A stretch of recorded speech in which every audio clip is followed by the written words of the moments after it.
Espiritismo e Evangelho, com Gilton Carlos.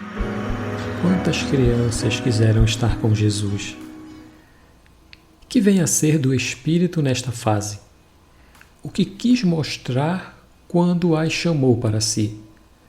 É o que vamos ver a partir de agora. Eu sou o Gilton Carlos e você está no Espiritismo e Evangelho, onde falamos a todos que gostam das ideias espíritas, dos temas relacionados à alma humana e sempre do Evangelho de Jesus. Hoje vamos falar nesse episódio sobre as criancinhas, por um quarto de hora.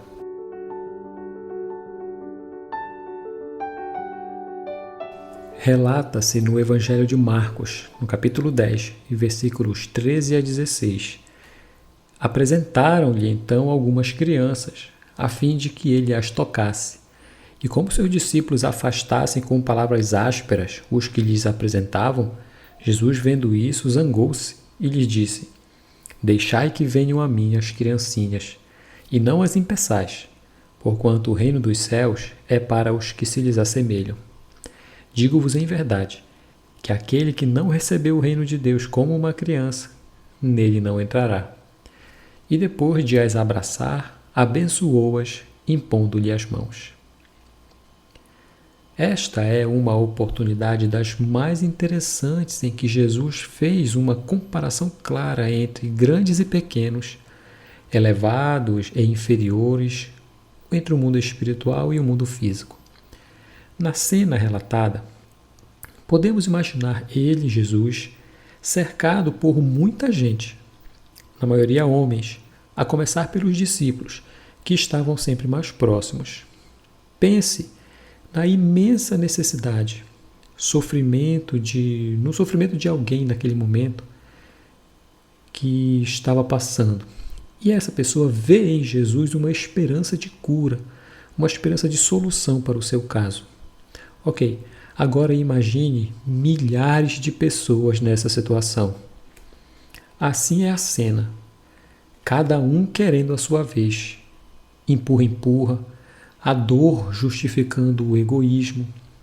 Agora pense, caso fosse você lá naquela ocasião, ansiando por sua cura, pouco tempo, a chance de chegar a ele quase ínfima, considerando o número de gente. Aí vem algumas mães, pais talvez, para que Jesus simplesmente tocasse na cabeça dos seus filhos. Para nada. Para gastar sua oportunidade e o tempo dele, pensa o seu egoísmo. Aí, então, para resolver, a força que nos espíritos atrasados suplanta o direito entra em ação e começam, então, a impedir que as crianças cheguem até Jesus. Afinal, criança tem menos importância que o adulto, principalmente se este está sofrendo, com pressa, etc. Destacamos a dureza relatada com a qual os discípulos tratavam as pessoas que se aproximavam com seus filhos. Imagine, esta é a cena e a mentalidade no momento que isso ocorre. Impedem. Jesus vê isso. E ele, que ama a todos, repreende os que agem assim, ou seja, corrige o comportamento deles. Por que fazem isso? Deixem as crianças virem até mim. É então que a grande lição é dada. Lembremos aqui, mais uma vez, o que falamos constantemente em quase todos os nossos episódios. As lições morais de Jesus falam sempre ao espírito. Aqui, ele fala aos discípulos sobre as crianças, mas não de crianças. Usa a imagem infantil para dar noção das qualidades espirituais que dão a felicidade, sinônimo de reino dos céus. E, além disso, com isso, ele eleva a importância da criança, pois coloca ela como uma referência a ser alcançada no símbolo que ele ofereceu. Impõe docemente respeito a elas. Quando eleva a criança, faz lembrar as virtudes que simbolizam a pureza, tema recorrente nas religiões, especialmente no judaísmo, humildade, simplicidade.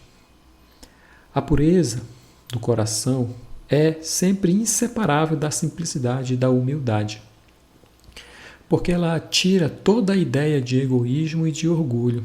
Por isso é que Jesus toma a infância como um símbolo dessa pureza, do mesmo modo que tomou para falar também da humildade. Não tomemos, mais uma vez, a comparação literalmente, pois poderia parecer menos justa, uma vez que o espírito da criança pode ser muito antigo e que traz, ao renascer, ao reencarnar, as suas imperfeições que ainda não conseguiu se despojar. Só um caso de um espírito que estivesse chegado à perfeição poderia oferecer esse tipo de verdadeira pureza se fôssemos comparar literalmente. Mas é exata a comparação do ponto de vista daquela vida, da vida atual. Porque a criancinha, não tendo ainda podido manifestar-se em sua plenitude do espírito, ou seja, suas tendências más, se apresenta como uma imagem de inocência mesmo. Daí é que Jesus não diz de modo absoluto que o reino dos céus é para elas, mas para os que se lhes assemelham. Do ponto de vista espiritual, o espírito reencarnante pode ser visto também como puro, como simples, conforme quis dizer Jesus. Vamos ver. Tudo é sábio na obra de Deus. Esse comentário está no Evangelho segundo o Espiritismo, no capítulo 8. A criança necessita de cuidados especiais, que somente a ternura materna lhe pode dispensar. Ternura que aumenta de acordo com a fraqueza e a ingenuidade da criança. É assim que a solicitude materna é cativada. Se a mãe, principalmente, visse ali, em vez da graça ingênua do seu filho, se deparasse ali, sob aqueles traços infantis, um caráter maldoso de um adulto, menos ainda se lhe visse a conhecer o passado, imagine que embaraços poderia encontrar para recebê-lo em seu coração. Ao aproximar-se da reencarnação, o espírito entra em um estado que Kardec coloca generalizando, em um estado de perturbação e vai perdendo pouco a pouco a consciência de si mesmo, ficando por um certo tempo como se estivesse num sono. E é nesse período que as suas faculdades, as suas capacidades e qualidades todas vão ficando adormecidas ali num estado de latência. Essa transição, dizem, é necessária para que o espírito tenha um novo ponto de partida e para que esqueça, na vida que vai começar, tudo aquilo que do passado pode lhe trazer dificuldade. Então, assim, é que o espírito renasce melhor, mais forte, moral e intelectualmente, sustentado pela sua intuição, que é aquele conhecimento que vem de dentro, que conserva das experiências anteriores. A partir, então, do nascimento, as ideias, isso é antes de reencarnar. Quando reencarna, essas ideias vão voltando gradualmente. Então, olha a lógica. Conforme vai entrando na encarnação, a consciência vai adormecendo. Conforme ele nasce e progride na encarnação, essas ideias vão voltando. A velocidade com que ela volta está relacionada com o desenvolvimento dos órgãos do corpo físico. Então, isso quer dizer que nos primeiros anos, tendo o corpo ainda não desenvolvido, o espírito é como se fosse realmente uma criança, porque as suas ideias e o seu caráter ainda não puderam se manifestar.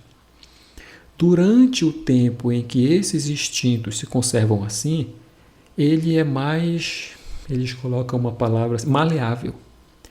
E por isso mesmo mais acessível a novas impressões que serão capazes de modificar a sua natureza, corrigir algumas coisas, reforçar outras, de modo a fazê-lo progredir. O que torna, olha a sabedoria e a bondade de Deus, torna assim mais fácil a tarefa dos pais na sua educação.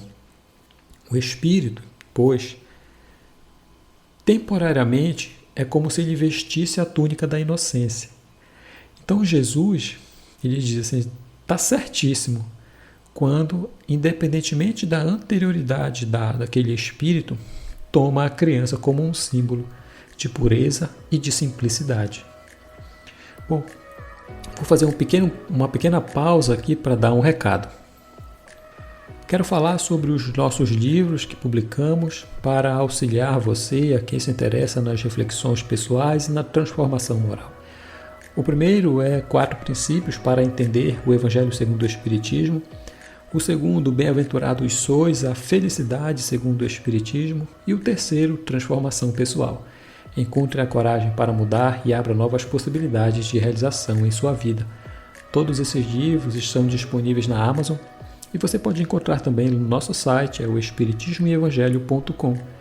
Lá, além do link para os livros, há também artigos sobre diversos temas e um roteiro de estudo do Evangelho segundo o Espiritismo, gratuitos. O link eu vou deixar na descrição desse episódio. Voltando, vamos olhar para a bondade de Deus que se manifesta em todos, justos e injustos, bons e maus. Todos são seus filhos. Uma criança será sempre a imagem da alegria, da pureza, da ausência de malícia. Ali há um espírito que recebeu da misericórdia divina uma chance de recomeçar, assim como aconteceu com todos nós. Chance de reparar seus erros, de aprender mais, de se fortalecer no caminho do bem. Vejam quantos movimentos hoje buscam, assim como Jesus fez, exaltar a criança, fazendo ver nela um ser, uma individualidade que merece o respeito, o amor e os cuidados próprios, de modo a impulsioná-la para que possa vencer na vida, espiritualmente falando. Isto é, viver com humildade, simplicidade, impedindo a propagação do mal no mundo. A lição de Jesus ainda nos relembra da importância capital para a nossa felicidade, quando retornarmos ao mundo espírita, de sermos humildes, de sermos bons. Por isso, repetimos, e o primeiro que está ouvindo sou eu mesmo, vale a pena calar mais o orgulho, dividir mais o que se tem, sem reter, sem acumular, uma vez que o que nos sobra, sem uso, pode servir para alguém que não tem. Saber esperar o tempo das coisas que não temos como apressar. Lembrar mais de agradecer pelo que temos, em vez de reclamar pelo que desejamos e não temos. Posso dizer que em tudo, se não em quase tudo, que fazemos é buscando a nossa felicidade. E Jesus já respondeu nosso anseio, demonstrando que a nossa felicidade começa a ser construída aqui, no cultivo da simplicidade e da humildade, como uma criança que deseja ir até Ele. Gente, muito obrigado por esses minutos, espero vocês em nosso próximo episódio. Se você gostou, compartilhe com alguém que também gostaria de ouvir o nosso trabalho, a nossa mensagem. Em agradecimento, queria dedicar esse episódio a quem nos escuta na Espanha e na Grécia, a quem peço para deixar uma mensagem para que eu possa conhecer vocês. Quero dedicar esse episódio em especial àqueles que nos deixaram uma mensagem nos comentários do Spotify, a Rosivânia, da Holanda, Júlia Rossi, que falou comigo lá no Instagram, o Henrique, de Varginha, Minas Gerais, e a Cristina Marinheiro Yanes. Muito obrigado por nos acompanhar. Se você gostou, clique no botão de seguir o nosso programa e assim eu consigo saber aqui se você está gostando do conteúdo e também de onde você é. Se quiser entrar em contato, pode me achar lá no Instagram, como a Júlia fez, no Espiritismo e Evangelho ou no meu pessoal, Gilton Carr. Mais uma vez, meus amigos, minhas amigas, obrigado a todos, um abraço e que Jesus lhe abençoe.